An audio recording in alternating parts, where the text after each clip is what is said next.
ciel est ouvert.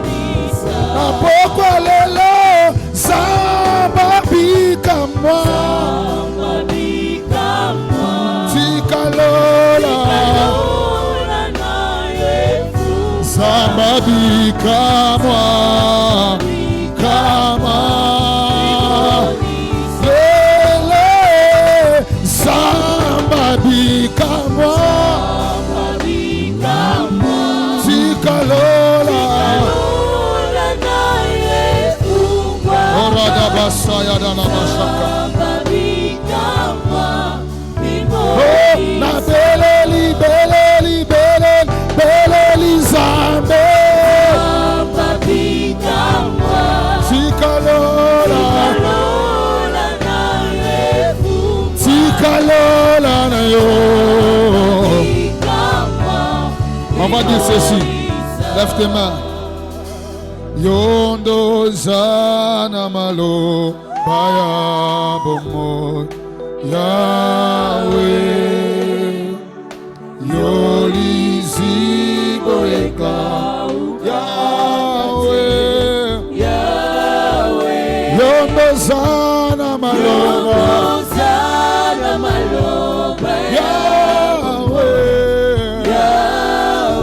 Yolizi bana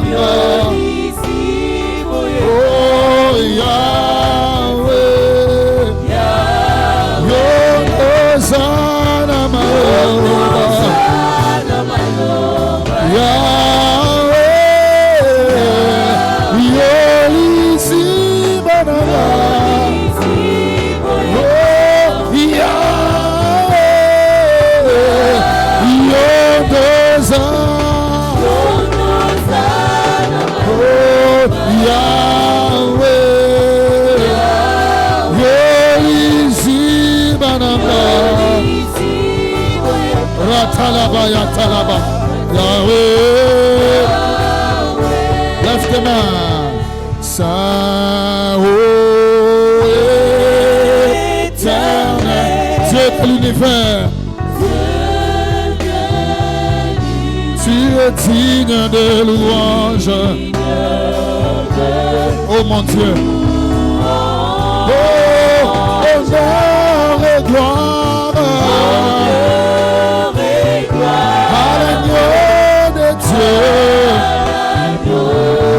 assis sur le trône. Il est assis sur le trône ce soir. Tu règnes à jamais. Tu vas le crier encore plus fort. Saint, Saint, Saint, Saint.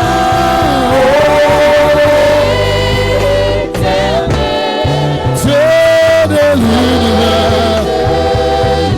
Tu es digne de louange, digne de louange, digne de louange, honneur et gloire, agneau de Dieu, assis sur le trône, sur le trône, sur le trône, tu règnes à jamais. Assis sur le trône, tu règnes à jamais. Ajoute les mains. Assis sur le trône, tu règnes à jamais. Assis sur le trône, tu règnes à jamais. Tu n'as pas de mandat. Tu règnes à jamais. Zabela kembo aye, akati ya batona ye, akitina tempelo na ye, tosepela yemba. Zambela kembo aye, akati ya batona ye. Akitina tempelo na ye, tosepela Zambela kembo aye, oh mon Dieu. Akitina tepelo. Kosepela. Oh, yango telobi. Telobi. Yango telobi.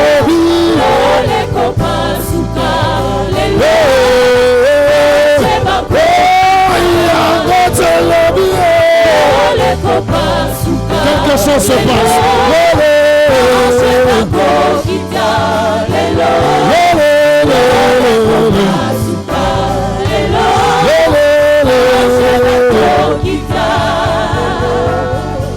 Tikabiku kepolele bashelu bagitawa. Yes. Tomonango. Tomonango Yahweh, tikabiku kepolele. Tikabiku kepolele, bashelu bagitawa. Tomonango. Tomonango. Tomonango. Tomonango. Bakoko, tikabiku kepolele. Tikabiku kepolele, bashelu bagitawa. Tomonango.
Commence à prier.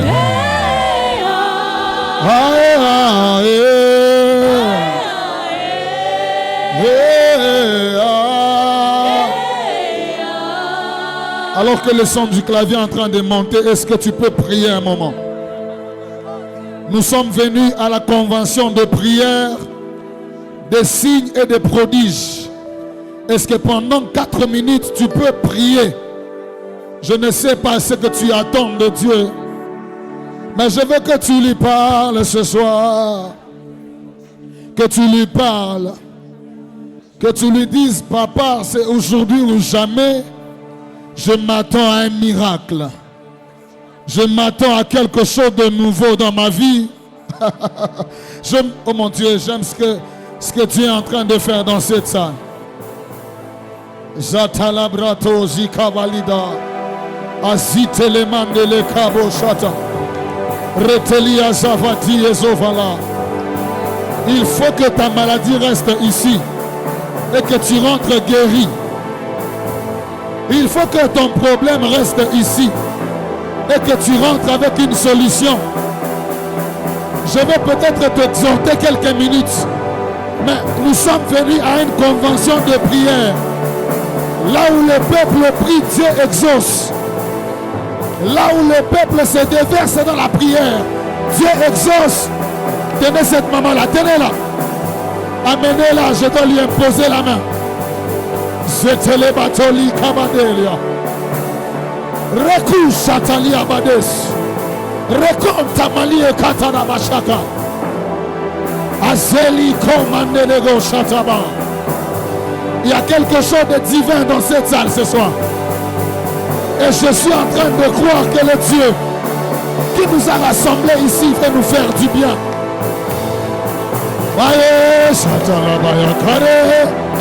Encore 3 minutes. Est-ce que tu peux vibrer en esprit?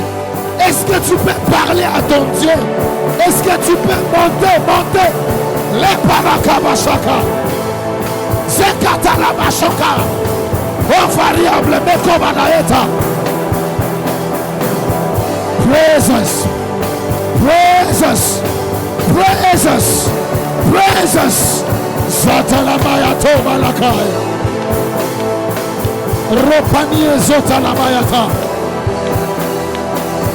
Oh mon Dieu, oh mon Dieu. Qu'est-ce qui se passe dans cette salle ce soir? Oh, oh. Le ciel est déchiré ici. Et quelqu'un recevra son exaucement. Prayer, prayer, prayer. Prayer, prayer. Prayer, prayer, prayer. Prayer, prayer. Prayer, prayer, prayer. Prayer, prayer. Prayer, prayer, prayer. Prayer, prayer. Prayer, prayer, prayer. Zataramayata.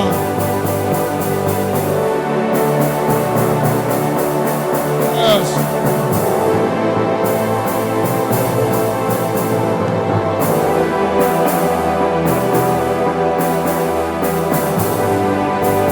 Zatalier, Roteliada, Retolemo Shaka, Mandelebo Skiteleba, Retelebo Shaka, Mandola Bikato, Zupriate, Malieta, La Sopra, Lako, Laba, Zote, Liba, Sote, Lebabosh. Yes. Reta, Usata la Mama. Je viens de voir ce que j'ai vu à l'hôtel. Je viens de voir ce que j'ai vu à l'hôtel. Je voyais qu'on était en train de prier. Mais pendant qu'on priait, la pluie était en train de tomber. C'est ce que je viens de voir. Il y a une pluie de Dieu qui est en train de tomber ici.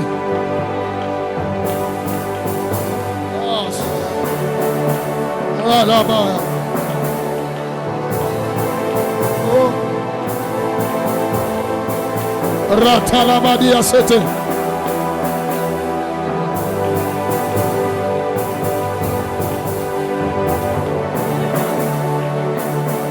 Nous sommes venus pour chercher Dieu ce soir. Mumaomi, Shie tutaoma, Bakamingi sene. Mumaomi, Mumaomi, Mumaomi. Le platalamande rebo chata. Il y a un vent de miracles ce soir ici. Un vent de miracles, un vent de miracles. C'est vraiment une convention de miracles, de signes et de prodiges. Le Dieu des cieux nous fera du bien ce soir. Que dis-je? Il nous fait du bien alors que nous prions. Hey, hey, hey, hey,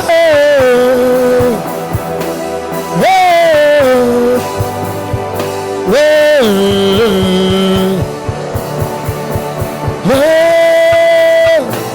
hey, ailleurs.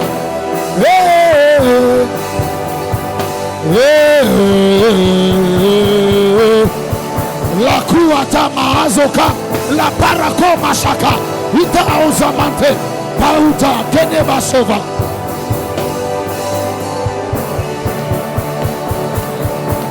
Prayer, prayer, prayer, prayer, prayer, prayer, prayer, prayer. Oh, prayer, prayer, prayer, prayer, prayer, prayer, prayer, prayer, prayer. Il y a des maladies qui partent, il y a des démons qui libèrent, il y a des chaînes qui tombent, il y a des portes qui s'ouvrent pendant que tu es en train de prier. Zateleba.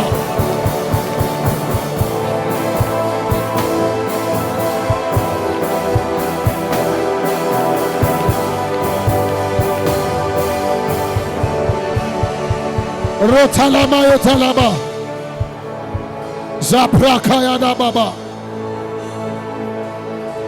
Zetelebabo shaya.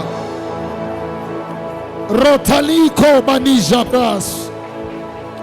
Allo Mamika. Zetelie Kombre Tegadish. Yonde nyonso. Na lukana vi. Aba. Yonde nyonso. Na lukana vi. Aba. Na lukoab. Na motema. Aba. Yonde nyonso. Na lukana vi. Aba. Yonde nyonso. Na lukana vi. Aba. Yonde nyonso. Yonde nyonso. Aba. Yonde nyonso. Yonde nyonso. Yonde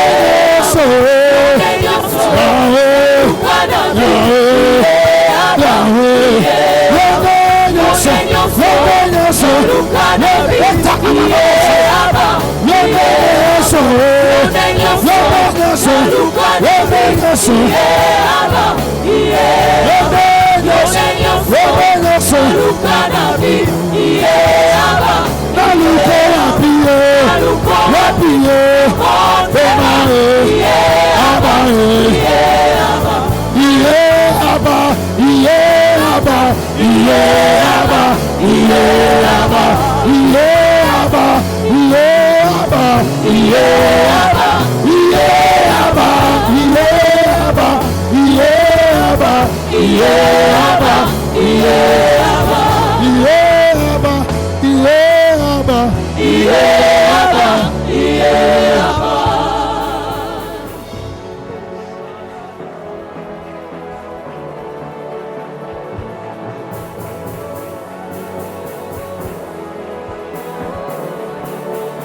Dieu est ici. Dieu est ici. Il est en train de visiter de vie. Il est en train de consoler des cœurs. Il est en train de résoudre des problèmes. Bienvenue à la convention de la prière. Des miracles, des signes et des prodiges. Déverse-toi, déverse-toi. Je n'ai pas prévu ça. Dieu fait que l'on prie. Déverse-toi, déverse-toi. Parle à Dieu.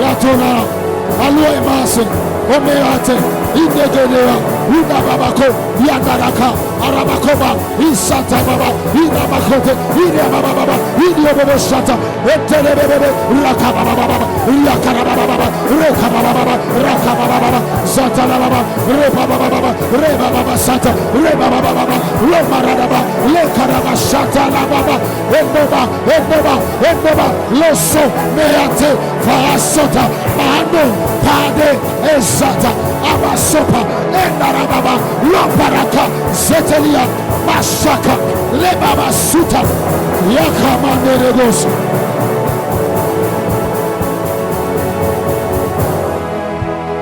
Aya. Merci Seigneur.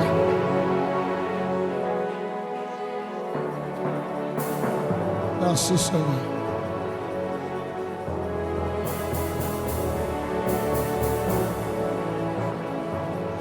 Oh Dieu, merci.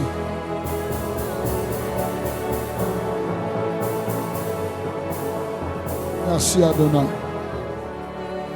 Est-ce qu'on peut s'asseoir dans la même atmosphère de prière?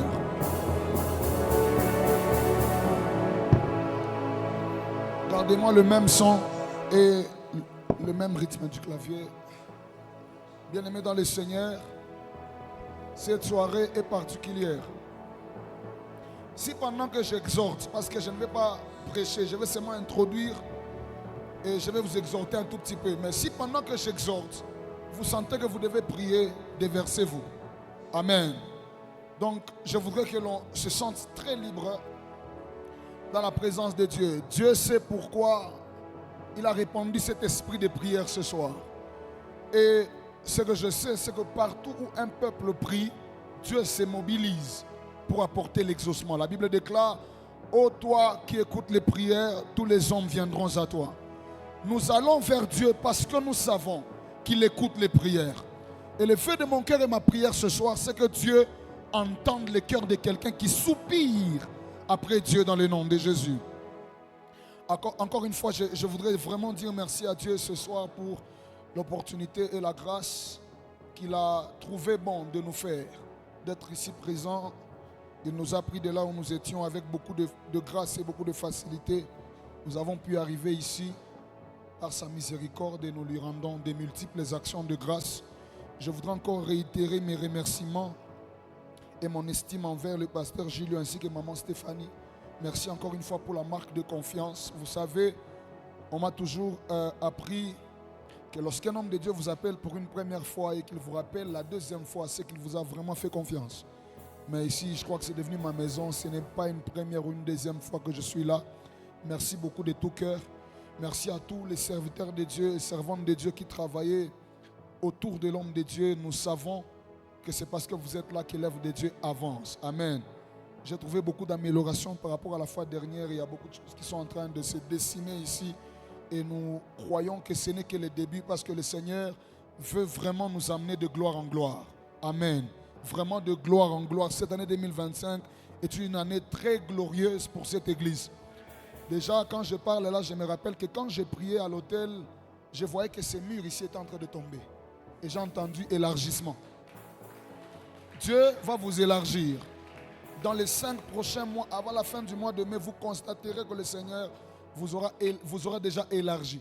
Je voyais que ces murs étaient en train de tomber et il y avait des chaises. Les gens ne savaient plus où s'asseoir. Dieu, il ne parle pas seulement. Dieu, lorsqu'il vous parle, c'est qu'il a déjà fait ça dans les domaines spirituels. Un moment, il va l'accomplir.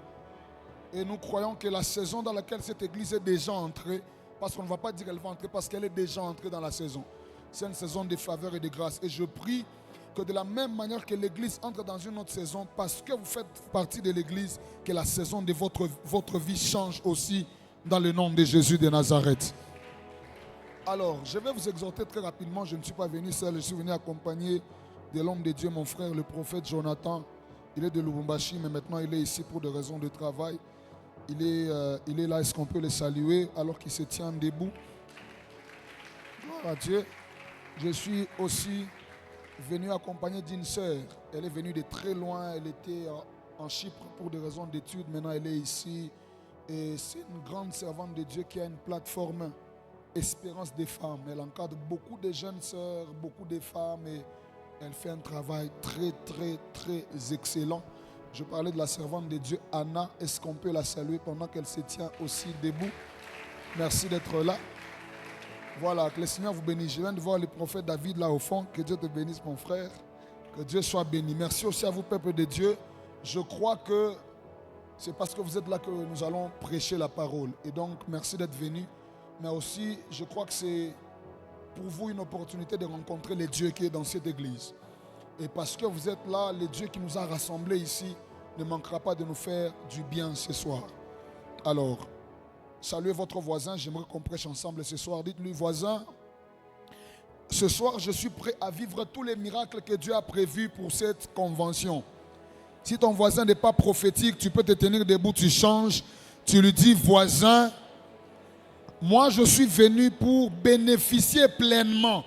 Donc lorsque cette convention va finir, il n'y aura plus rien parce que j'aurai déjà tout pris. Ton voisin n'est pas prophétique. Chante des voisins, dit voisin, toutes les grâces, les onctions, les bénédictions que Dieu a réservées pour cette convention, aucune d'entre elles ne va me rater. Je sortirai d'ici rempli, je sortirai d'ici mouillé de toutes les bénédictions que Dieu a prévues pour cette convention. Et si ton voisin est prophétique et qu'il a la foi comme moi, tu vas remarquer qu'il va acclamer très fort le Seigneur. Gloire à Jésus. Alors, le thème, il est très important. Il est très capital et c'est vraiment un thème qui demande que nous puissions vraiment beaucoup prier. L'une des choses que j'aime avec le pasteur Gilio, c'est un homme de Dieu qui est non seulement très intelligent, mais aussi très spirituel. Il y a des fois quand il m'appelle pour me donner le thème et les objectifs, ça sent qu'il y a du divin, mais il y a aussi de l'intelligence. Et l'une des choses pour laquelle j'ai toujours béni Dieu pour lui, c'est parce que c'est vraiment un homme de Dieu qui sait lire la saison et comprendre le langage de Dieu pour chaque saison. Et si en cette saison, Dieu lui a donné ce thème, pour que nous puissions l'exploiter, c'est que vraiment Dieu veut résoudre des cas qui étaient très, très impossibles pour les hommes. Parce que comme je vous ai toujours dit, les thèmes ne viennent pas pour faire beau à l'oreille, beau à entendre, mais les thèmes viennent parce que les thèmes sont l'expression de la volonté de Dieu pour un peuple. Alors quand on vous donne un thème, c'est que c'est ce que Dieu veut vraiment faire. Ce n'est pas une histoire. Et je lève ma main avant de continuer ce soir, que le Dieu des cas impossibles intervienne dans la vie de quelqu'un ce soir, dans le nom puissant et suprême de Jésus. Alors on va ouvrir nos Bibles, on va lire les textes de base. Aujourd'hui je vais introduire et nous avons beaucoup de jours cette fois-ci par la grâce de Dieu. Et je crois que nous allons exploiter ce thème de différentes manières selon que l'Esprit de Dieu va nous conduire. Luc chapitre 1er, verset 26 à 35. Out of my belly shall flow rivers. La Bible dit, au 6e mois, l'ange Gabriel fut envoyé par Dieu dans une ville de Galilée appelée Nazareth. Gabriel n'est pas venu seul ou de sa propre volonté ou de son propre gré, mais il est venu parce qu'il était envoyé par Dieu. Auprès d'une vierge fiancée à un homme de la maison de David nommé Joseph. Le nom de la vierge était Marie. L'ange entra chez elle et dit, je te salue, toi à qui une grâce a été faite. Le Seigneur est avec toi. Troublée par cette parole, Marie se demandait ce que pouvait signifier une telle salutation. L'ange lui dit, ne crains point, Marie, car tu as trouvé grâce devant Dieu. Et voici, tu deviendras enceinte et tu enfanteras un fils et tu lui donneras le nom de Jésus.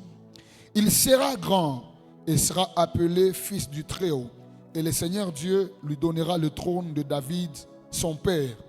Il régnera sur la maison de Jacob éternellement et son règne n'aura point de fin. Marie dit à l'ange, c'est comme beaucoup de chrétiens qui aiment engager des discussions avec Dieu. Elle dit ceci, comment cela se fera-t-il puisque je ne connais point d'homme? J'ai envie de m'arrêter un moment pour dire à quelqu'un, Dieu n'est pas un humain. Est-ce que je peux répéter cette phrase? Dieu n'est pas un humain. Je ne connais point d'homme. L'ange lui répondit, le Saint-Esprit viendra sur toi et la puissance du Très-Haut te couvrira de son ombre.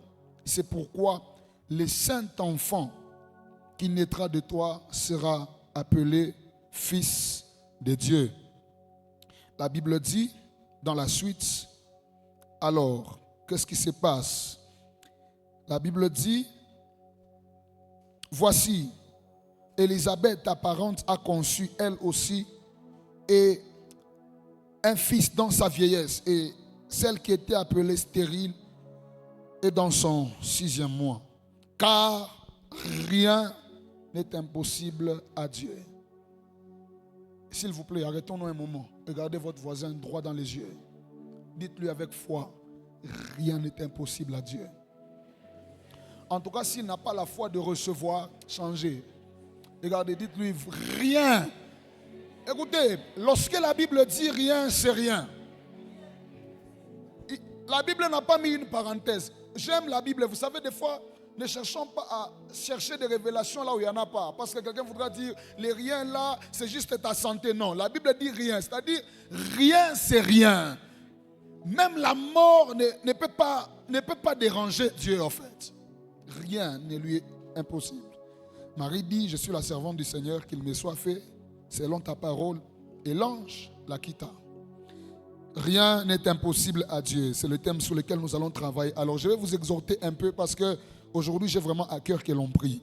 Mais avant d'entrer dans les vifs du message, pasteur, depuis un moment en tant qu'orateur, en tant que prédicateur, lorsque je prêche chez nous à l'église ou même partout où je vais, j'ai constaté que dans l'église de Dieu, par rapport à ceux qui viennent, il y a 5 catégories de personnes qui viennent à l'église. La première catégorie de personnes, ce sont les spectateurs.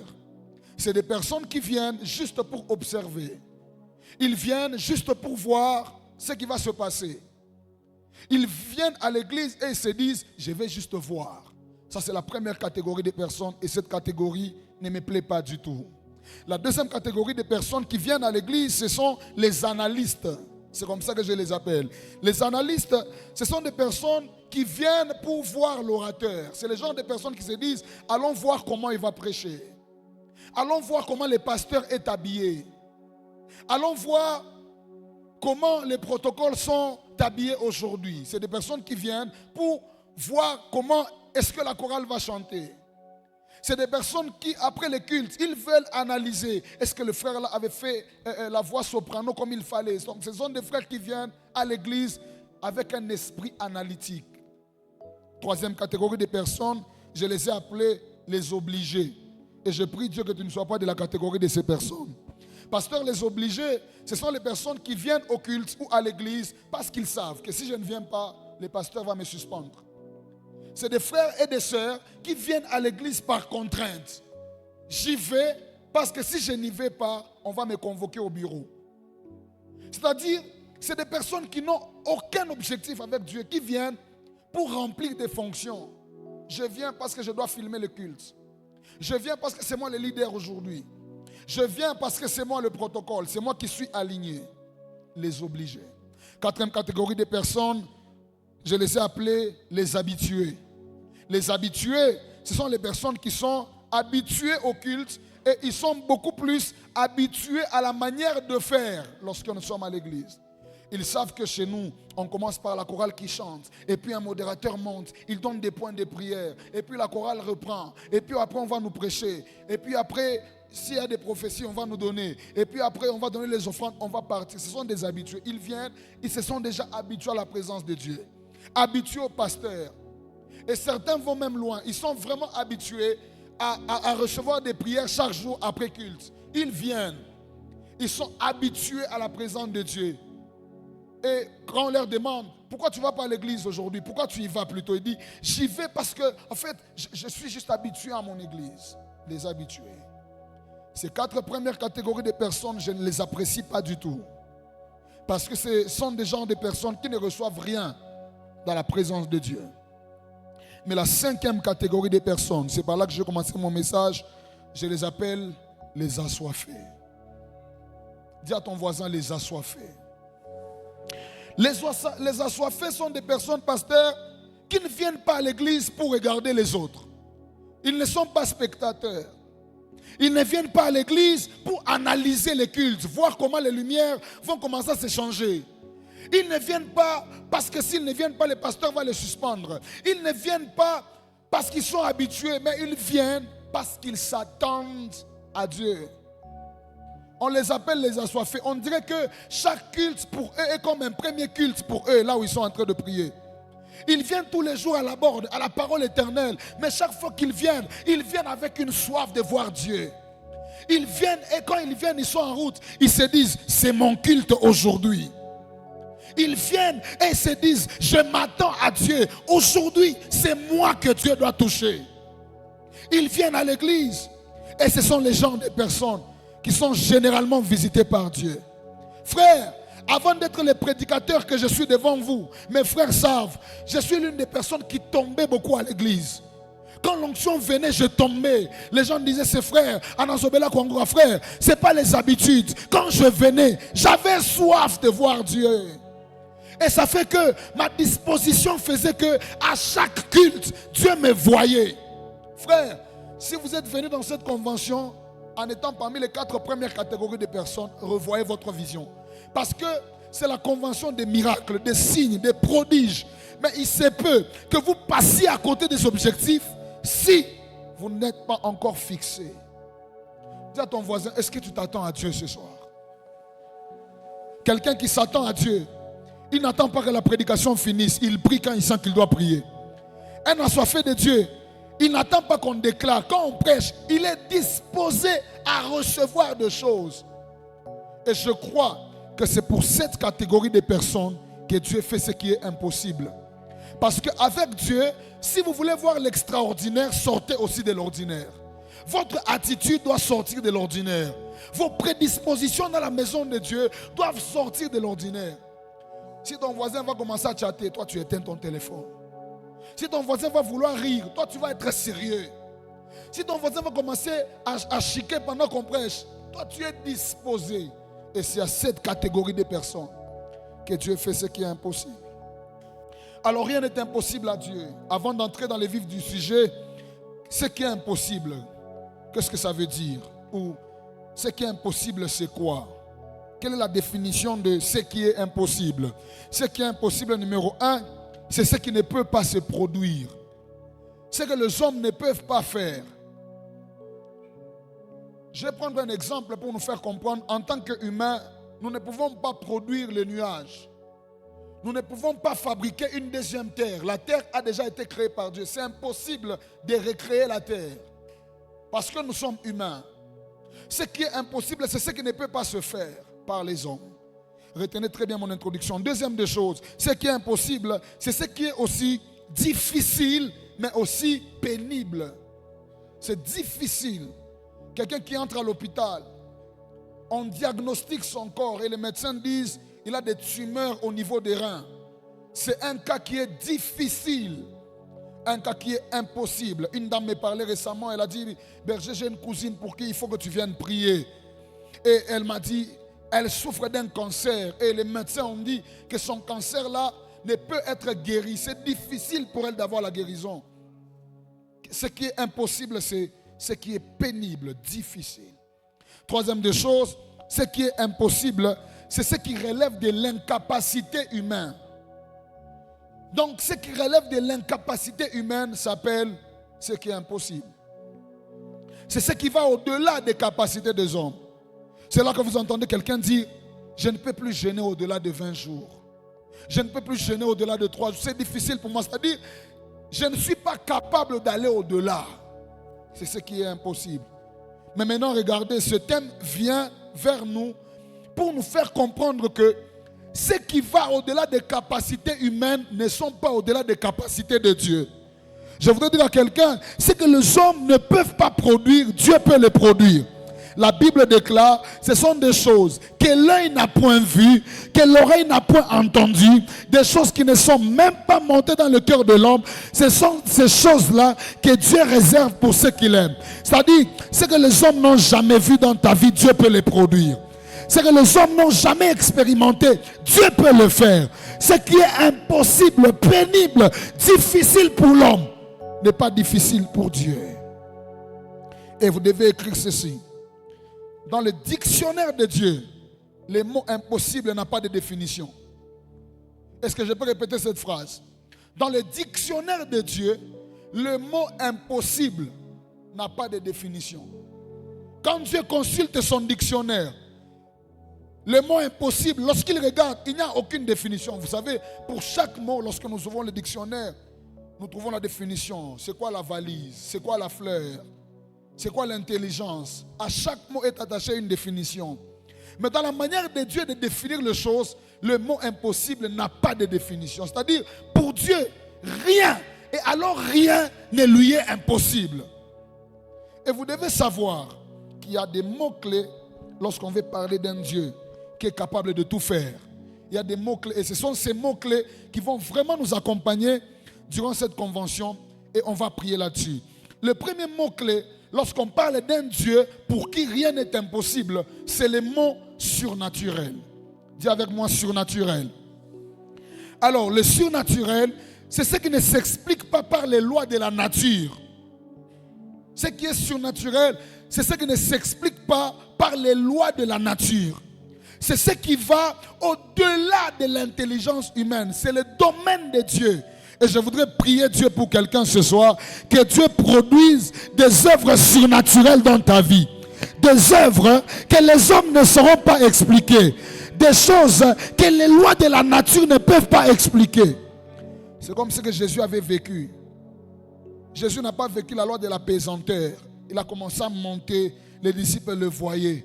Il a confondu les lois de la nature. J'ai envie de dire à quelqu'un, Dieu va briser les lois de la nature pour agir dans votre vie ce soir. Il va aller au-delà de ce que l'homme peut produire dans son intelligence. C'est ça qu'on appelle le surnaturel. Et cette semaine, on va le vivre ici. Deuxième mot-clé, c'est d'ailleurs un mot qui est dans les thèmes ou dans la nomination de cette convention, c'est le mot prodige. Le mot prodige. Un prodige, c'est un événement extraordinaire et étonnant. Bien-aimés dans le Seigneur, Dieu peut opérer des prodiges, des événements extraordinaires et des événements étonnants dans la vie d'un homme, mais pour que la gloire lui revienne. Et je prie Dieu que Dieu opère des prodiges dans votre vie et que les hommes soient dans l'étonnement, dans le nom puissant de Jésus. Les disciples avaient déjà précédé Jésus. Ils ont vu Jésus en train de marcher sur les eaux. Lorsqu'ils ont regardé, ils étaient dans l'étonnement. Frère, j'annonce à quelqu'un, ce que Dieu va faire dans votre vie va étonner vos voisins, va étonner vos collègues de service, va étonner votre famille. Dieu va produire des prodiges dans votre vie dans le nom de Jésus. Un autre mot qui va nous accompagner, c'est le mot signe. Je ferai paraître des signes, des prodiges, des miracles. Le mot signe, selon la Bible, le signe, c'est tout événement instantané qui démontre ou qui prouve que la présence de Dieu est là. Est-ce que je peux répéter cela? C'est tout événement instantané qui démontre ou qui prouve que la présence de Dieu est là. Dieu rencontre Gédéon dans Juge chapitre 6. Après une longue discussion, Gédéon commence à dire à Dieu, par quel signe reconnaîtrais-je vraiment que c'est toi? Il demande à Dieu tous les signes et Dieu a montré ces signes à Gédéon. Mes frères, cette convention ne prendra pas fin. Dieu montrera ces signes pour prouver vraiment qu'il est avec vous dans ses programmes. Il n'attendra pas la fin. Quelqu'un va sortir de ce lieu, il va recevoir un appel. Cet appel, c'est vraiment un signe que dans cette convention, Dieu est présent. J'annonce à quelqu'un, on ne sortira pas de ces lieux sans avoir des signes palpables qui démontrent vraiment que Dieu est là avec nous. Un autre signe ou un autre mot, c'est le mot miracle. Les miracles. Les miracles. Dieu va opérer beaucoup de miracles dans cette convention, je vous assure. Les miracles, c'est un fait surnaturel dans lequel on reconnaît l'intervention divine. Un miracle, c'est un fait qui est surnaturel, mais dans lequel on reconnaît l'intervention de Dieu. C'est-à-dire, quelqu'un va à l'hôpital, le médecin dit cette fracture, il ne saura pas marcher. Ça nécessite l'intervention de Dieu.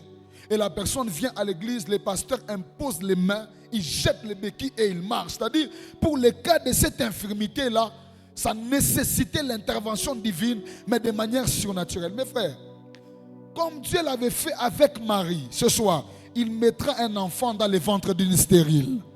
C'est l'amen qui n'arrive pas jusqu'ici. Je disais, sans que vous ne déposiez une demande d'emploi quelque part, on vous appellera par un numéro inconnu. Il vous dira que vous devez venir signer votre contrat sans faire l'interview, sans faire de tests. J'annonce à quelqu'un, les miracles de Dieu auront lieu ici. Le médecin t'a dit que pour le kyste, on doit t'opérer. Mais tu iras encore à la consultation. Il va checker. Il va constater qu'il y a une main surnaturelle qui t'a opéré en dehors des mains des médecins. J'annonce à quelqu'un, Dieu va choquer l'intelligence des médecins. Dieu va choquer l'intelligence des hommes en opérant des miracles dans cette salle, dans le nom puissant de Jésus. Et le dernier mot qui va nous accompagner toute cette semaine, c'est la foi. Le mot foi. Et retenez ces phrases importantes. La foi est la clé qui permet à Dieu d'opérer l'impossible. C'est la clé. La clé qui permet à Dieu d'opérer l'impossible s'appelle la foi. Et vous devez encore écrire ceci. L'incrédulité est le bouton qui arrête la machine du surnaturel.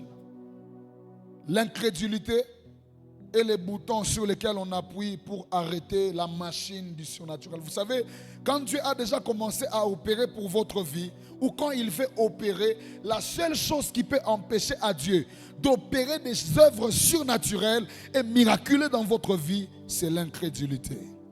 Alors ce sont ces mots sur lesquels on va s'appuyer toute cette semaine et sur lesquels on va prier. Et je crois, ici dans cette salle, le Dieu de cette église, il va opérer des signes, il va opérer des miracles, il va opérer des prodiges et il va opérer des œuvres surnaturelles dans le nom puissant de Jésus.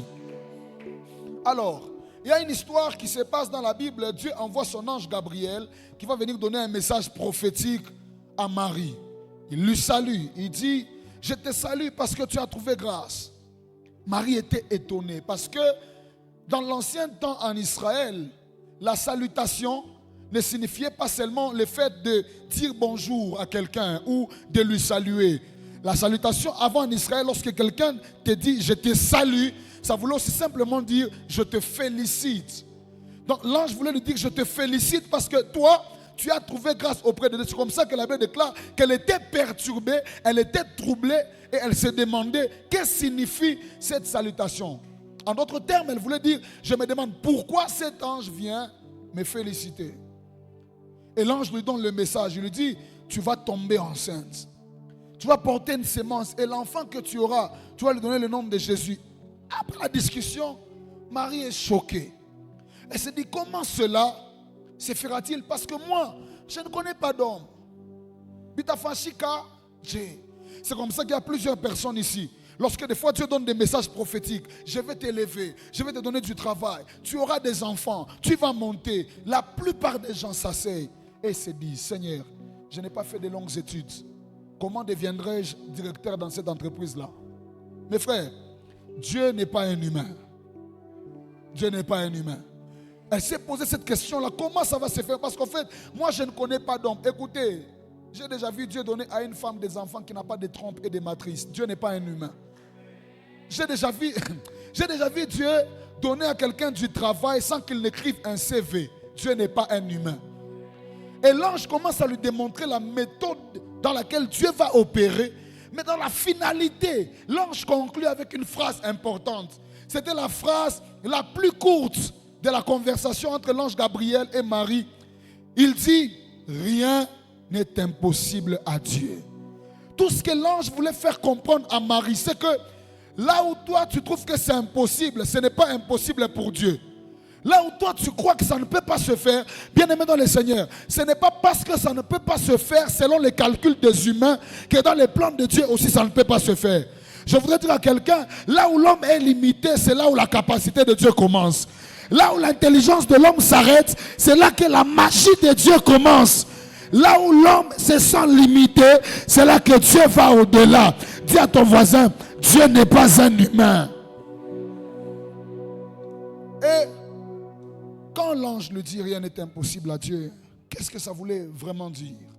Qu'est-ce que l'ange de Dieu voulait lui faire comprendre en lui disant rien n'est impossible à Dieu? Je vais parler d'un point et puis on va prier. Et les vérités que je vais donner ici ou les raisons pour lesquelles je vais parler ici vont être intimement attachées aux quelques vérités qui sont liées à ce texte. Rien n'est impossible à Dieu. Qu'est-ce que ça veut dire? Quand on dit que rien n'est impossible à Dieu, selon le texte que nous venons de lire, qu'est-ce que ça veut vraiment dire? Qu'est-ce que l'ange Gabriel voulait faire comprendre à Marie en lui disant que rien n'est impossible à Dieu? La première des choses que l'ange voulait lui faire comprendre, c'est que Dieu peut nous visiter de manière surnaturelle et de manière inattendue. Bien-aimé dans le Seigneur, quand l'ange était en train de dire que rien n'est impossible à Dieu, ça voulait simplement dire que quand Dieu veut visiter quelqu'un, il peut le visiter de manière surnaturelle et de manière inattendue.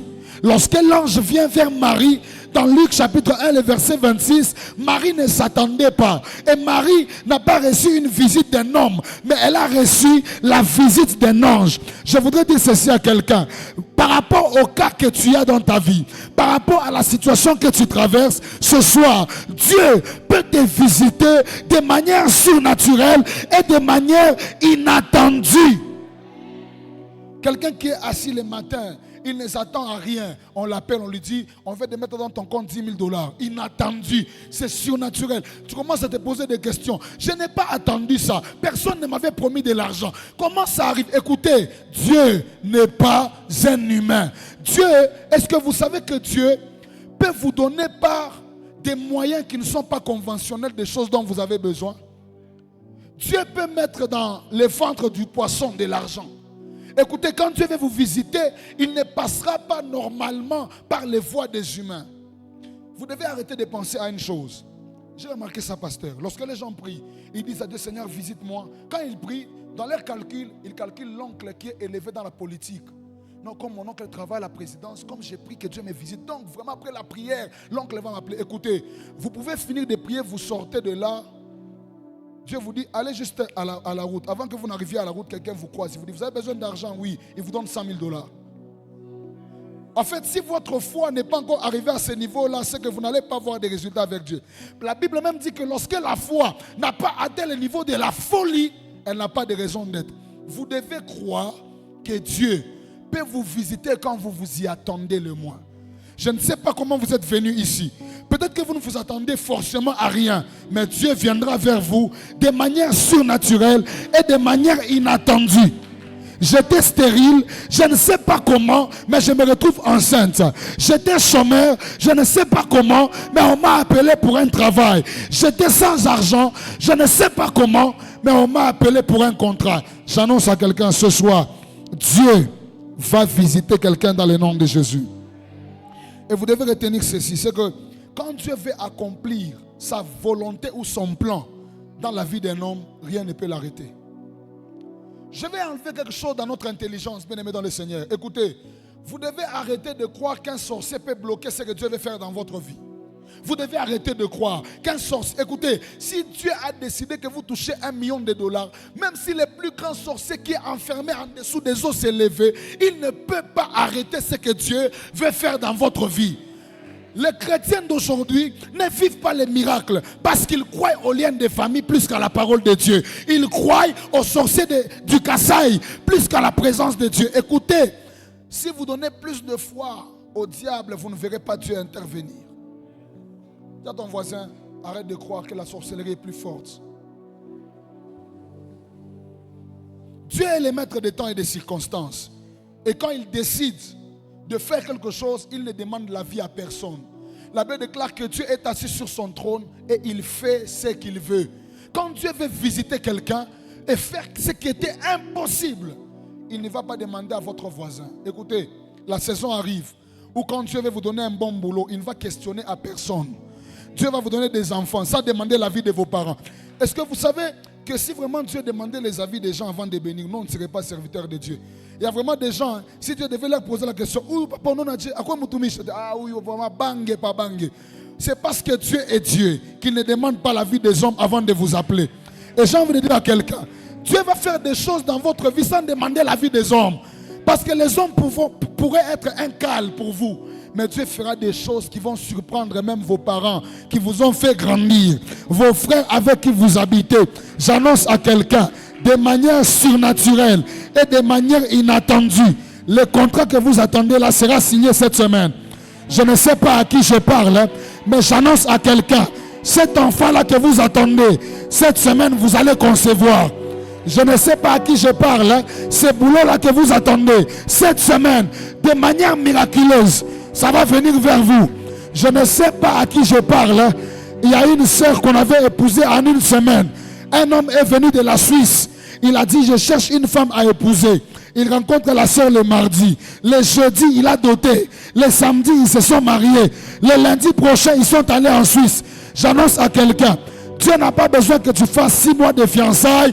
Oh, 6 mois, écoutez, Dieu peut mettre des choses là où elles n'existaient pas. J'annonce à quelqu'un, Dieu va sortir du naturel pour opérer dans ta vie des choses qui vont épater et étonner les hommes dans le nom puissant de Jésus. Et pour que ça se fasse, vous devez avoir la foi. La deuxième des choses que je veux dire ici, c'est que, c'est par là que je vais m'arrêter, on va prier. Dieu peut faire ce que les hommes ne peuvent pas faire. Écoutez, écrivez cette phrase pour ceux qui écrivent avant que j'entre en profondeur. Croire dans les méthodes humaines que la méthode de Dieu est une forme d'incrédulité. Croire beaucoup plus aux méthodes des hommes plus qu'aux méthodes de Dieu, c'est une forme d'incrédulité. Écoutez, quand vous priez, vous devez croire que Dieu peut faire dans votre vie ce que les hommes ne peuvent pas faire. Dieu peut vous donner des choses que les hommes ne peuvent pas vous donner. C'était inexplicable en fait. Lorsque l'ange vient, Marie est troublée, dit mais moi je ne connais point d'homme. Écoutez, Dieu va au-delà de la chimie, de la physique qu'on a appris à l'école. Il peut mettre l'argent dans le ventre du poisson. Il peut mettre un enfant dans le ventre d'une femme vierge. Ce qui est impossible aux hommes n'est pas impossible aussi pour Dieu. Plutôt ce qui est impossible aux hommes est possible à Dieu. J'ai envie de dire à quelqu'un, ce que ton père n'a pas pu faire pour toi, Dieu va le faire. Ce que les médecins n'ont pas pu faire, Dieu peut le faire. Ce que ton chef du travail ne peut pas faire, Dieu peut le faire. Est-ce que je peux vous dire une phrase? Dieu a toutes les réponses au comment que les hommes posent. Quand Marie demande comment cela se fera-t-il, écoutez, Dieu ne manque pas la réponse pour ton problème. Dieu est full. Le stock de Dieu ne sera jamais limité. Quand nous allons des fois payer un nouveau produit dans les magasins, on nous écrit souvent hâtez-vous, car le stock est limité. Dans le stock de Dieu, les enfants ne sont pas limités. Dans le stock de Dieu, les embauchements ne sont pas limités. Dieu a des stocks illimités. Et vous devez croire que Dieu peut vous donner ce que les hommes ne peuvent pas vous donner. Rien n'est impossible à Dieu. Est-ce que vous savez qu'on peut être assis là, quelqu'un reçoit un coup de fil, on l'engage et 2 semaines après il devient chef d'entreprise? Est-ce que vous croyez que vous pouvez être assis, vous recevez une transaction, on vous dit que vous vous enverrez de l'argent, vous ne savez pas d'où ça vient? Parce qu'en fait, vous savez, Dieu ne fonctionne pas avec la viande qui est dans notre tête qu'on appelle cerveau. Dieu ne réfléchit pas avec le cerveau. Dieu est esprit. Et si vous voulez vivre Dieu, à un moment vous devez faire off à votre cerveau et accepter le langage de Dieu dans votre vie. Parce qu'en fait, Dieu ne fait des choses que si les hommes ne les prennent que comme la folie. Quand les gens te voient, tu pries, tu dis Seigneur, je veux 4 jets privés. Mais pendant que tu demandes à Dieu 4 jets privés, tu n'as que $500. Écoutez, la foi peut appeler à l'existence des choses qui n'existent pas. Lorsque Dieu a commencé à créer les cieux et la terre, il n'y avait rien. La terre était informe et vide. Dieu a commencé à parler et les choses ont commencé à se créer. Écoutez, quand Dieu parle, la nature est obligée d'obéir. Si Dieu dit qu'aujourd'hui, vous devenez milliardaire, la nature va obéir à cela. Si Dieu dit aujourd'hui, vous aurez des enfants, la nature va obéir. J'annonce à quelqu'un, Dieu va te donner ce que les traitements de médecins ne t'ont pas donné. Dieu va te donner ce que tes relations ne t'ont pas donné. Car rien n'est impossible à Dieu. Dieu peut faire au-delà. N'est-ce pas qu'il est écrit dans la parole de Dieu? À celui qui peut faire infiniment, par la puissance qui agit en nous, infiniment au-delà de ce que nous demandons et de ce que nous pensons. Écoutez, vous pouvez demander à Dieu $1000, il vous donne 1 million. Il est Dieu. Vous pouvez demander à Dieu un enfant, il vous donne des jumeaux. Il est Dieu. Vous pouvez demander à Dieu une simple promotion, mais Dieu fait de vous le DG dans votre entreprise. Il est Dieu. Vous pouvez demander à Dieu des petites choses, mais Dieu fait au-delà parce que rien n'est impossible à Dieu. Quand vous vivez, quand vous marchez tous les jours, vous devez croire. Écoutez, moi j'ai toujours cru qu'un jour je peux me réveiller comme ça, comme Salomon. Vous savez, Salomon s'était endormi comme un homme ordinaire, d'une bonne famille noble, fils de David. Et puis finalement, Dieu les rencontre dans une nuit. Salomon dort comme un homme normal, mais Salomon se réveille multimilliardaire. Écoutez, Dieu peut changer votre vie en un seul jour. Lorsque Dieu a commencé à vouloir changer la vie de Job, il n'avait pas besoin de beaucoup de jours. Écoutez, si Dieu veut vous faire entrer dans un bon mariage, il n'a pas besoin de beaucoup de jours. Si Dieu veut faire de vous un milliardaire, il n'a pas besoin de beaucoup d'efforts. C'est nous en tant qu'humains qui fournissons des efforts. Dieu peut parler, sa parole appelle à l'existence ce qui n'existe pas. Normalement, pour qu'un homme puisse donner à sa femme la grossesse, ils doivent avoir des rapports. Mais comment une femme peut avoir un enfant sans connaître un homme? Ça s'appelle la méthode de Dieu. La méthode de Dieu va au-delà de nos pensées. Écoutez, Dieu ne voit pas comme nous voyons. Dieu voit à sa manière. Et vous devez croire, la Bible déclare que la parole de l'Éternel, elle fait enfanter les biches. Écoutez, si Dieu parle dans votre vie, tout ce qui était impossible peut devenir possible. Vous savez, pendant que nous sommes en train de parler, je vois des trous, comme des trous de carrière. Il y a des gens que Dieu va connecter à des personnes qui ont des carrés miniers dans les 3 mois qui arrivent ici. Ils vont se retrouver connectés. Quand je parle, j'entends Kevin. Il y a un frère Kevin dans cette église. Y a-t-il un frère Kevin dans cette église? Parce que quand je parle de carré minier, on me présente un nom et je vois Kevin devant moi. Attendez, on va avancer, ne vous en faites pas. Qu'est-ce que j'étais en train de dire? J'étais en train de dire que Dieu peut faire des choses que vous n'avez jamais soupçonnées. Je m'excuse. Et tout ce qu'il vous faut, c'est juste croire. Dieu peut vous donner un bon boulot sans que vous n'écriviez un CV. Dieu peut vous donner des millions sans que vous ne fassiez beaucoup d'efforts. Écoutez, si ces choses nous ne les vivons pas, alors notre foi est vaine. Dieu peut faire marcher un paralytique sans les efforts des médecins. Les médecins peuvent dire, tu vas rester dans ta chaise roulante pendant 1 année et demie. Mais Dieu peut dire en même temps, écoute, prends ton lit, lève-toi. Et puis ça s'arrête là. J'annonce à quelqu'un, Dieu va arrêter des cas qui étaient très compliqués dans votre vie, juste par sa parole. Et je déclare dans le nom de Jésus, que ce qui n'a jamais été possible dans votre famille, que Dieu le fasse au nom de Jésus. Dans votre famille, il n'y a jamais eu de millionnaires. Vous, vous serez le premier. Dans votre famille, il n'y a jamais eu de serviteurs de Dieu puissants. Vous, vous serez le premier. Dans votre famille, il n'y a jamais eu des hommes qui sont élevés en dignité.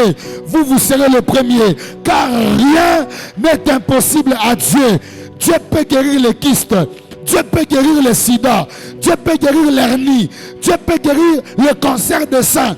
Dieu peut guérir le cancer de l'utérus. J'ai déjà vu Dieu faire marcher des paralytiques. Nous étions à la borne Noka chez le pasteur Eli. J'ai fini de prêcher. J'entre au bureau. Je continue à recevoir. Lorsque je finis, je pose la question, je dis, est-ce que c'est fini? On me dit, il y a une maman. Je regarde à la porte, pasteur. Je vois une maman qui entre avec sa fille. Elle avait des béquilles. On lui faisait entrer. On lui faisait entrer. Et quand elle entrait, un esprit de foi m'a saisi. J'ai commencé à poser la question. Qu'est-ce qui se passe? Le pasteur me dit, cette maman ne marche pas. Et au-delà du fait qu'elle ne marche pas, elle a des problèmes de diabète. J'ai dit, c'est faux. J'ai arraché son béquille. J'ai dit, Jésus-Christ est Seigneur. Maman, tu vas marcher. Vous savez ce qui s'est passé? Elle a lâché la béquille. Elle a commencé à marcher. On a fait des tours avec elle dans les bureaux. J'ai dit à sa fille, n'allez plus avec elle à l'hôpital. Écoutez, Jésus-Christ est le même hier, aujourd'hui et éternellement. Si hier il avait guéri, aujourd'hui il peut guérir. J'annonce à quelqu'un, ça ne va pas s'arrêter à la borne Noka, mais ici aussi, les gens vont commencer à jeter des béquilles. Non, c'est ton amen qui me dérange. Je disais ici, les morts vont ressusciter ici. Ici, des personnes qui n'étaient rien dans la vie vont devenir des grands hommes dans ce pays. Je ne sais pas à qui je parle. Tu es comme Mephibosheth à l'Odébar. La présidence va commencer à te chercher. Car rien n'est impossible à Dieu. Et le domaine de l'impossibilité marche avec la foi. Il faut que tu croies que c'est possible. Est-ce que vous savez que le plus grand miracle, c'est le salut? Le plus grand miracle, c'est le salut. Donc, les autres histoires ici, les boulots, l'argent, les mariages, c'est trop petit pour Dieu. C'est seulement nous qui empêchons à Dieu de le faire pour nous, parce que nous manquons la foi. Le plus grand miracle, c'est le salut. Si Jésus-Christ a pu vous sauver de la vie dans laquelle vous étiez, un ivrogne qui devient évangéliste, une impudique qui devient prophétesse, quelqu'un qui dormait dans des boîtes de nuit, qui commence à venir prier à l'église, Est-ce que ce miracle-là, il est facile? De quelqu'un qui courait derrière les jupons, qui commence à prendre les micros prêcher. Est-ce que ça, c'est facile? Le plus grand miracle, c'est vous sauver. Si Christ vous a sauvé, ce n'est pas l'argent qu'il ne saura pas vous donner. Si Jésus-Christ vous a sauvé, ce n'est pas le mariage qu'il ne saura pas vous donner. Si Jésus-Christ vous a sauvé, ce n'est pas la guérison qu'il ne saura pas vous apporter.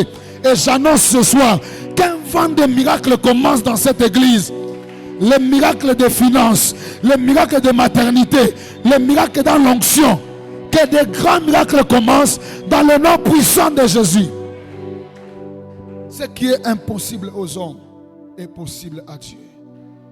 J'aime ce chant qui dit: je reconnais que tu peux tout et que rien ne t'est impossible. Job s'est assis. Continuez à chanter, les amis. Job s'est assis. Il a dit: je reconnais vraiment, Seigneur, que tu peux tout et que rien n'est impossible. Frère, aujourd'hui on va dire à Dieu: Seigneur, je reconnais que tu peux tout et que m'élever moi dans ce pays, ce n'est pas impossible pour toi. Je reconnais que tu peux tout et me donner des enfants, ce n'est pas impossible pour toi. Seigneur, je reconnais que tu peux tout et décanter cette affaire, ce n'est pas impossible pour toi. Et j'annonce à quelqu'un aujourd'hui, le Dieu de cette église opérera des miracles. Il opérera des signes. Pendant que je parle, je lève ma main et je déclare que les kystes commencent à disparaître au nom de Jésus. Je lève ma main et je déclare que toute forme de maladie commence à partir au nom de Jésus. Que toute forme de blocage commence à se débloquer dans le nom puissant de Jésus. Que tu peux tout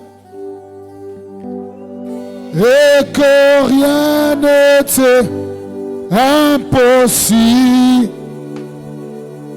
Je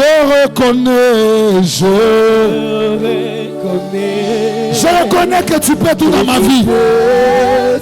Et que rien n'est impossible. Même dans ma famille, je crois. Et que rien n'est impossible.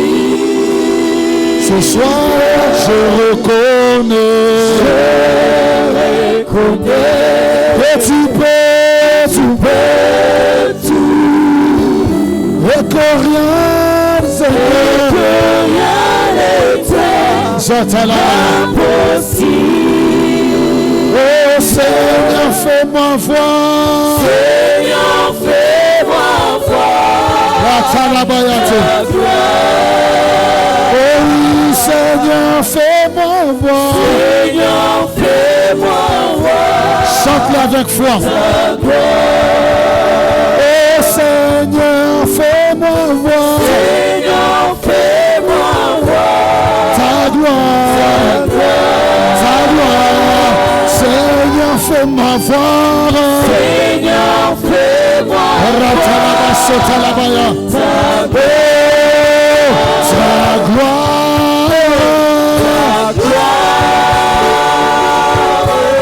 Seigneur, Seigneur, fais-moi voir. Seigneur, fais-moi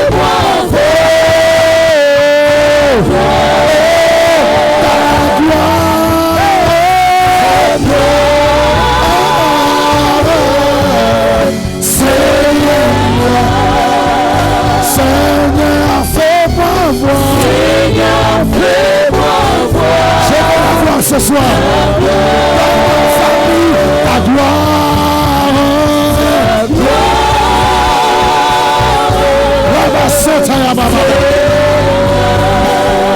Seigneur, fais-moi voir. Seigneur, fais-moi voir ta gloire. Est-ce qu'on peut tous être debout? Nous voulons prier. Tiens-toi debout, s'il te plaît.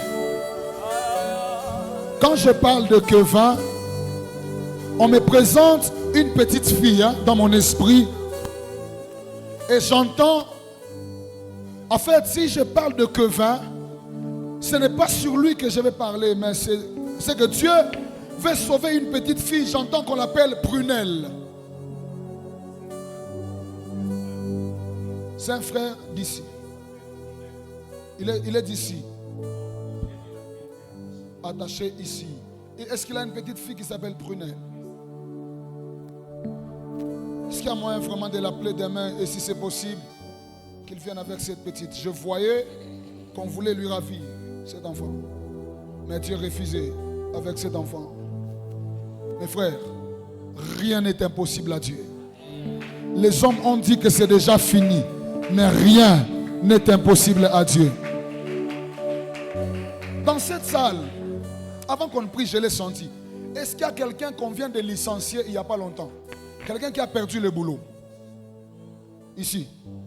Vous étiez en train de travailler, mais il n'y a pas longtemps, vous avez perdu du boulot. Ou même, il y a peut-être 2, 3 mois, 5 mois, 6 mois. Est-ce que vous êtes là? Est-ce qu'il y en a ici? Venez, maman, s'il vous plaît. Venez. Venez. Papa, pendant que je suis en train de parler du frère Kevin, Dieu m'a dit, pour montrer qu'il est avec nous, on appelle ça le signe, pour vraiment prouver qu'il est dans ses programmes, il y a des gens qu'on avait licenciés, qu'on va rappeler là où ils travaillent.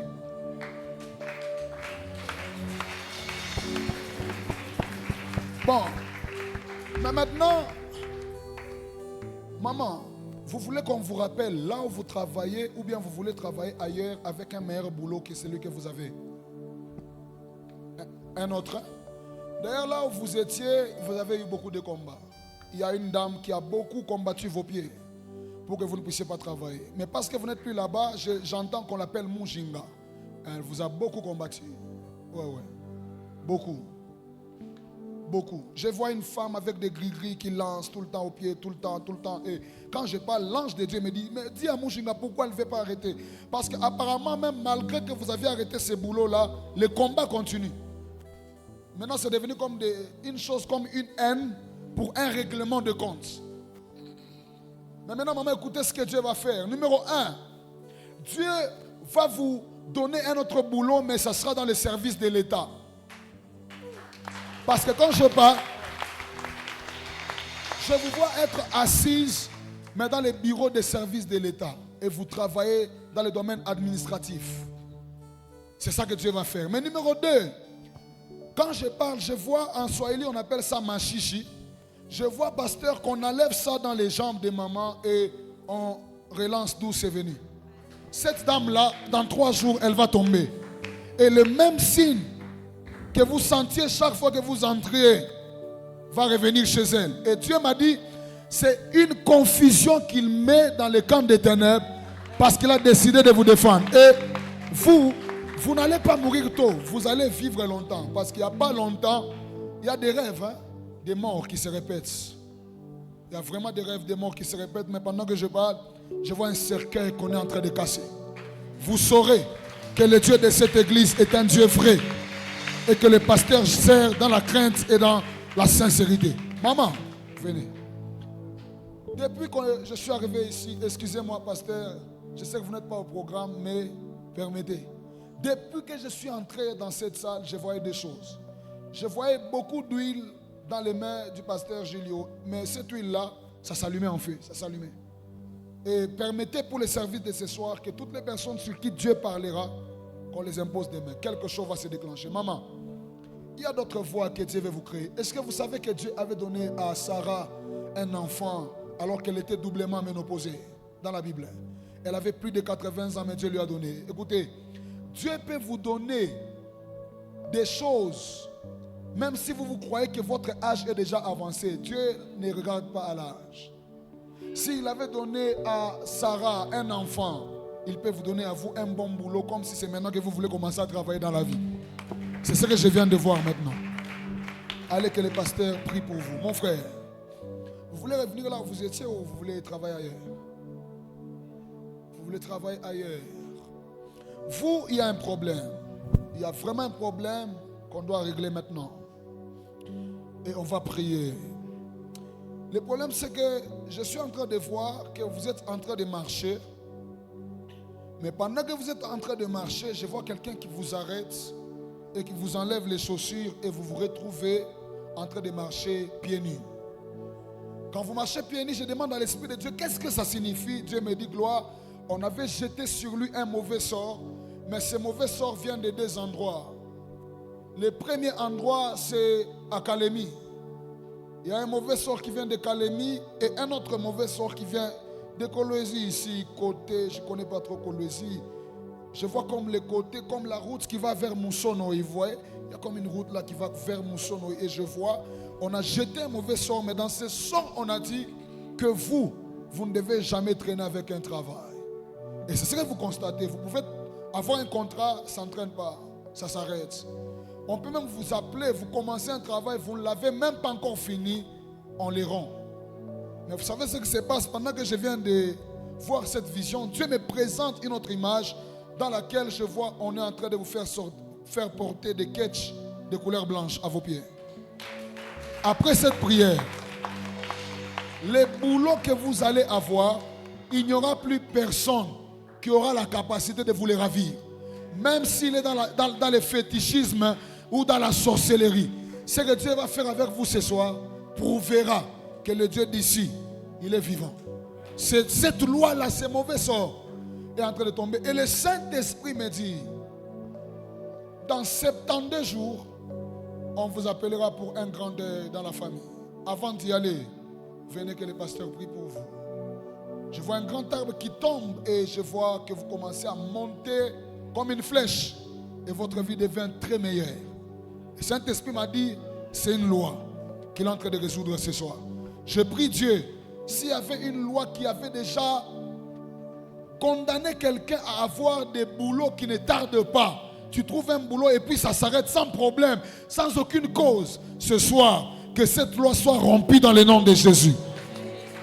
Mon frère, venez, que les pasteurs puissent prier pour vous et vous verrez la gloire. Levons nos mains, nous allons dire à Dieu, Seigneur, fais dans ma vie ce qui est impossible aux hommes. Écoutez, Seigneur, fais dans ma vie des choses que les hommes ne peuvent pas faire pour moi. Seigneur, opère un signe à ma faveur. Mon Dieu, le ciel s'ouvre.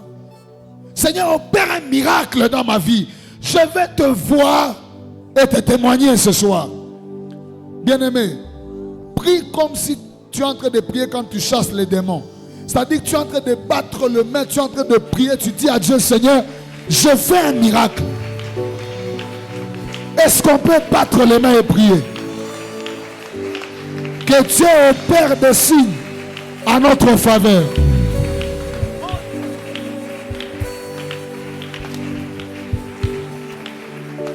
La Tzofaya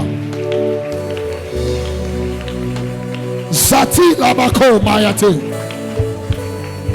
Seigneur, opère un miracle dans ma vie.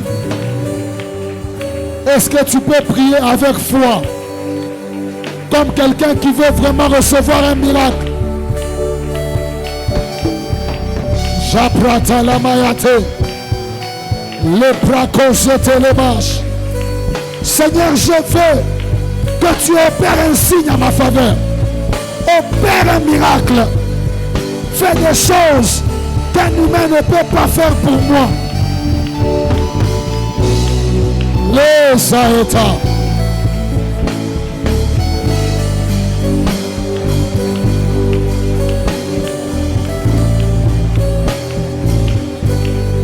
Zatala baba baba shaka.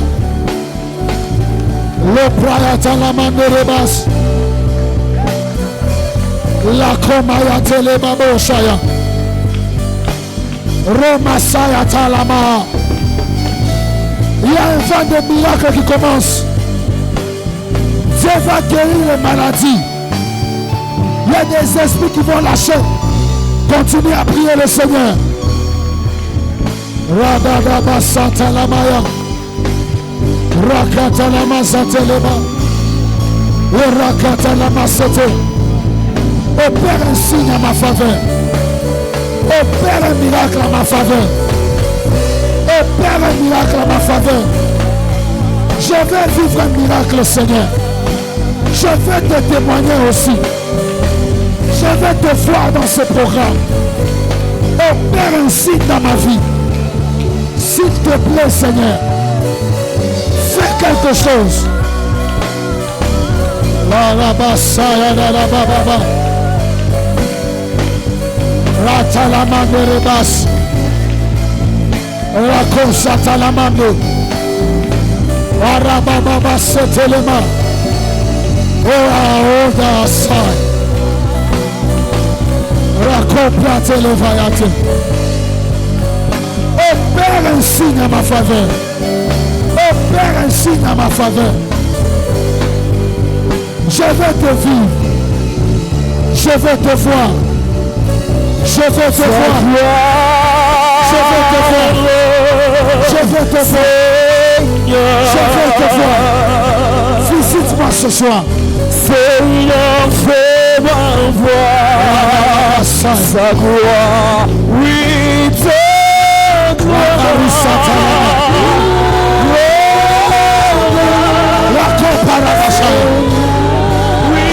Seigneur, fais-moi voir sa gloire.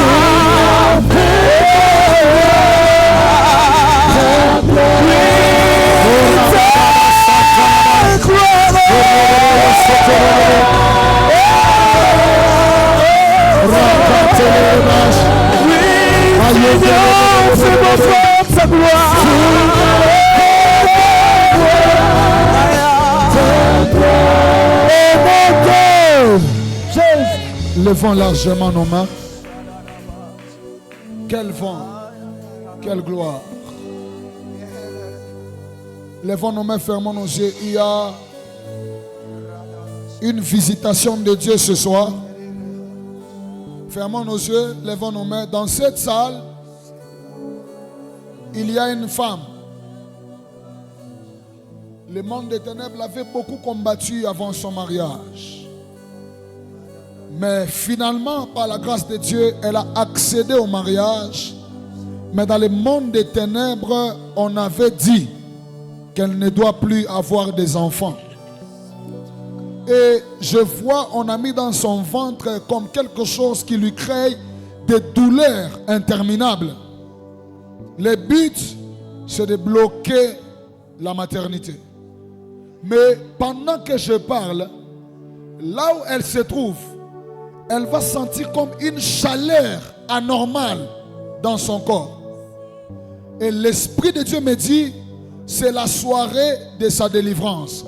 Pendant même que je parle, Dieu me dit, gloire, il y a encore 2 sœurs, mais elles sont encore célibataires. Pendant que je parle, ces 3 personnes, de là où elles se trouvent, il y a une main de Dieu qui va les saisir maintenant. Et cet esprit qui voulait bloquer la maternité est en train de lâcher prise maintenant. Oui. Cet esprit est en train vraiment de lâcher prise. Il y a une d'ailleurs, récemment, elle a eu de sérieux problèmes. Elle a cru que c'était des problèmes de digestion. Mais Dieu me dit non, ce n'est pas la digestion, mon fils. C'est un combat, une attaque. Elles vont sentir comme une chaleur dans leur corps, de là où elles sont. Et la main de Dieu est en train de les délivrer de ces combats. Attention, je vois dans mon esprit la première comme un esprit pousser un cri et puis partir. Je vais compter jusqu'à 3 et cet esprit-là qui voulait bloquer ta maternité ne saura pas supporter le poids de la présence de Dieu qui est ici. Je compte 1, je compte 2 et je compte 3. Sors! Esprit impur, libère la vie de cette sœur. Libère la vie de cette maman. Pars! Et ne reviens plus jamais. Il y a comme un esprit de serpent qui veut résister mais qui va partir maintenant pendant que je suis en train de parler. Et le Saint-Esprit est en train de me dire, Dieu veut donner aux couples qui connaissent des problèmes de maternité des enfants cette année. Il y a des couples qui ont des problèmes de maternité mais qui vont être visités par Dieu cette année. Je l'annonce comme un serviteur de Dieu. Cette année, vous aurez des enfants. Vous aurez Karashin de Krafotayata. Ton étoile doit être libérée. Ton étoile doit être libérée. Intercesseur, venez m'aider. Priez beaucoup pour la sœur. Priez beaucoup.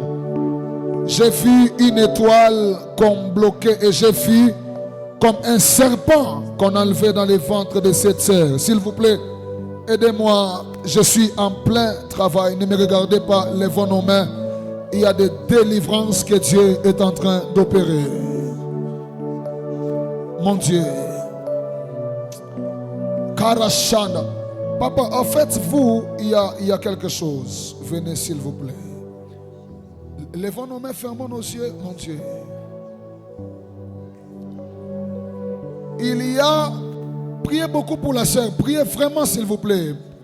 N'attendez pas la fin du... Priez vraiment pour elle maintenant. Il y a des choses qui sortent de son corps. Et Dieu m'a dit, elle va briller cette année. Elle va beaucoup briller. Sa vie va avancer. Priez beaucoup pour elle, s'il vous plaît. Sa vie doit évoluer cette année. Oh mon Dieu. En fait, papa, vous, il y a quelqu'un qui fait de tout son mieux pour que vous perdiez la place que vous avez là où vous travaillez. Quand j'ai parlé à la maman du fait qu'on lui jetait des histoires aux pieds, l'Esprit de Dieu m'a dit gloire. C'est la même chose qu'on est en train de faire dans la vie de ses papas par un monsieur. Mais je ne sais pas, pendant que je parle, je vois des rapports qui quittent Kolwezi, mais qu'on envoie à Lubumbashi contre vous. Des fausses accusations, des problèmes qu'on ne fait que susciter. Parce que quand je parle, je vois, vous avez vos dossiers, vous vous battez avec quelqu'un, la personne veut vous arracher, mais vous restez avec. Mais écoutez maintenant la recommandation que Dieu me dit. Il me dit, avant le 4 février, avec tout ce que vous aurez, faites un don dans un orphelinat. Ça, c'est ce que Dieu me dit. Et d'ailleurs, Dieu me dit, à la fin de cette année, c'est quelque chose qu'il vous avait déjà mis à cœur. Oui, c'est juste un rappel. Il me dit, lorsque vous allez faire ces dons dans l'orphelinat, vous allez constater que les mauvais témoignages qui commençaient à être lancés sur vous, parce qu'on veut vous faire passer pour quelqu'un qui ne fait pas bien le travail. Et on fait juste vous disqualifier pour commettre une autre personne. Mais le Seigneur m'a dit, maintenant que nous sommes en train de prier, ces histoires-là qu'on vous jetait sont en train d'abord de disparaître premièrement. Et deuxièmement, dès que vous allez faire les dons dans un orphelinat, vous allez voir. Parce que pendant que je parle, papa, je vois on vous change de tenue. On vous met une autre tenue, mais cette tenue-là, c'est comme une tenue qui a une veste avec des nouveaux galons. Dieu m'a dit, dès que vous allez le faire, vous allez compter juste 3 mois. Et le Seigneur m'a dit, au lieu que vous perdiez votre travail, c'est une promotion qui va venir. Pendant que je parle, papa, vous avez des problèmes. Venez s'il vous plaît. C'est papa ici, pasteur. Si ce n'était pas le Dieu de cette église, il serait mort. Parce que toujours à Lubumbashi là-bas, il y avait un sérieux complot contre vous, un complot d'empoisonnement. Alors apparemment, il y a des gens qui ne veulent pas vous voir occuper la place que vous occupez. Mais je vois que cette haine, vous travaillez ici, mais je vois des rapports qui quittent d'ici, qui vont à Lubumbashi et des complots se font contre vous. Mais papa, vous allez voir Dieu faire tomber vos ennemis à votre place. C'est un sérieux combat parce que quand je parle, je vois un complot sérieux d'empoisonnement. Et des gens sont en train de dire, on doit les faire disparaître d'ici. On doit les faire disparaître. On doit les faire disparaître. Est-ce que vous savez que vous, Dieu vous avait guéri miraculeusement l'année passée au mois d'août? Dieu vous avait guéri miraculeusement. Vous étiez tombé malade, mais cette maladie-là, vous croyez que c'était la malaria, la fièvre typhoïde. Dieu m'a dit gloire. Le poison était déjà dedans, je l'ai enlevé. L'année passée, au mois d'août, vous devriez mourir. Mais je vois une maladie qui se manifeste comme la malaria, fièvre typhoïde. Et quand je m'approche de vous, je sens des fatigues au niveau du cœur. Dieu me dit, vous ressentiez même des fois votre battement de cœur devenir anormal, comme un feu dans votre cœur. Dieu m'a dit, on avait déjà lancé des choses. Mais le même Dieu qui vous a sauvé de cet esprit de mort l'année passée au mois d'août, c'est le même Dieu maintenant qui vous sauve encore de ce combat-là pour vouloir vous disqualifier. Et Dieu m'a dit, vous allez voir vos ennemis tomber à votre place. J'annonce à quelqu'un, tu verras tes ennemis tomber à ta place. Ceux qui ont voulu que les malheurs t'arrivent, tu les verras tomber et toi tu resteras debout au nom de Jésus. Papa, que Papa je le prie pour vous. Et faites comme Dieu a dit avant le 4 février un don. Que ce soit peu ou beaucoup, mais faites un don dans un orphelinat. Et après comptez 3 mois. Vous verrez ce que Dieu va faire. Vous savez, le rôle de la prophétie, ce n'est pas seulement qu'on vous donne votre nom ou certains détails, mais aussi qu'on vous donne la direction de Dieu par rapport à ce que vous devez faire. On appelle ça des prophéties d'orientation. Lèvons nos mains légèrement, s'il vous plaît. Je vais finir par là. Et nous allons nous retrouver demain. Une autre quête que nous allons faire. Maman, je vois, on dépose des enfants dans vos mains. Vous. Mais quand on dépose des enfants, je vois que vous les prenez et vous les distribuez aux gens. On dépose les enfants, mais quand vous les prenez, vous commencez à les distribuer aux gens. Dieu m'a dit qu'il veut commencer à passer par vous pour apporter une solution totale et complète par rapport au domaine de la maternité dans votre famille et des personnes qui sont autour de vous. Le Saint-Esprit m'a dit, il y a un grand don de guérison en vous, mais que vous ne travaillez pas. Si vous le travaillez, maman, vos mains seront des mains dans lesquelles les stériles vont venir prendre leurs enfants. Chaque fois, on vous donne des enfants, mais vous distribuez. On vous donne, vous distribuez. Dieu me dit gloire. Il y a une grâce dans sa vie, mais qu'elle doit travailler. Vous faites quoi à l'église? Vous savez, au-delà de ce que vous faites, Dieu veut maintenant utiliser aussi vos mains. Moi, j'ai toujours cru que Dieu peut utiliser même un protocole, il devient un grand prophète. Dieu peut utiliser quelqu'un qui est au département d'assainissement, d'hygiène, il commence à guérir les malades. En fait, les miracles, ce n'est pas seulement pour les prophètes, les pasteurs. La Bible dit, voici les miracles qui accompagneront ceux qui auront cru. C'est-à-dire, en Jésus-Christ, tous, on peut opérer des miracles. Maman, travaillez cette chose. Vous allez devenir une source de bénédiction pour plusieurs. Travaillez ça. C'est la seule chose que le Seigneur m'a demandé de vous dire. Mais il y a une inquiétude que vous avez dans votre cœur, que Dieu vient d'ôter ce soir. Une inquiétude. Peut-être que je vous parlerai à la fin. Mais Dieu vient d'ôter cela. Et dans votre famille, il n'y aura aucune personne qui fera la honte de la famille. Dieu refuse cette histoire. Parce que je vois quelqu'un qui veut se rebeller, mais Dieu met la main dessus. Quelqu'un qui voulait vraiment faire la honte de la famille, la mauvaise vie, la bière et tout. Et vous aviez vraiment l'inquiétude. Comment on le conseille, on parle avec lui, mais il n'écoute pas. Je vois Dieu toucher la main d'un garçon. Il le change, il devient serviteur. Et Dieu m'a dit, c'est l'inquiétude que vous avez. Il y a un garçon dans votre famille qui est devenu un casse-tête. La famille ne parvient plus à le maîtriser. Mais maintenant, Dieu me dit, juste après ce programme, ces frères-là, sans forcer, vous verrez qu'il commencera à venir à Dieu. Et le Seigneur m'a dit, ça sera un grand témoignage pour votre famille. Parce que je vois un garçon, on lui arrache la bière, on lui arrache les cigarettes et on lui remet la Bible. Dieu me dit, votre présence ce soir fait que Dieu se décide pour changer l'histoire de la vie de ces frères-là. J'annonce à quelqu'un, si dans votre famille, il y a quelqu'un qui était devenu, qu'on ne maîtrisait plus, que le Seigneur, par votre présence, commence à changer sa vie dans le nom puissant de Jésus. Lèvons nos mains, je vais finir par là. Nous allons continuer demain. Je suis là avec vous presque toute la semaine. Nous allons dire à Dieu, Seigneur, en sortant de ces lieux, donne-moi des signes. Amen. Des signes qui vont vraiment attester que tu es avec moi. Donne-moi des signes qui vont prouver que ma prière de ce soir a été exaucée. Seigneur, je vais vivre un signe qui vient de toi. Vous savez, les signes de Dieu ne trompent pas. Les signes de Dieu ne trompent pas. Tu vas prier de tout cœur, Seigneur. Vous savez, il y a des gens en sortant de ces lieux, tu vas seulement franchir la barrière là, on t'appelle au téléphone. On t'annonce une bonne nouvelle. Tu sors seulement de ces lieux, on te dit demain à 8h viens commencer le travail. Tu sors, on te dit non, tes histoires sont sorties, maintenant tu es monté, tu as eu la promotion au boulot. Prie, s'il faut pleurer, pleure. S'il faut aller à genoux, va à genoux, mais dis à Dieu, Seigneur, en sortant de ces lieux, je veux des signes palpables dans ma vie. Est-ce qu'on peut prier le Seigneur?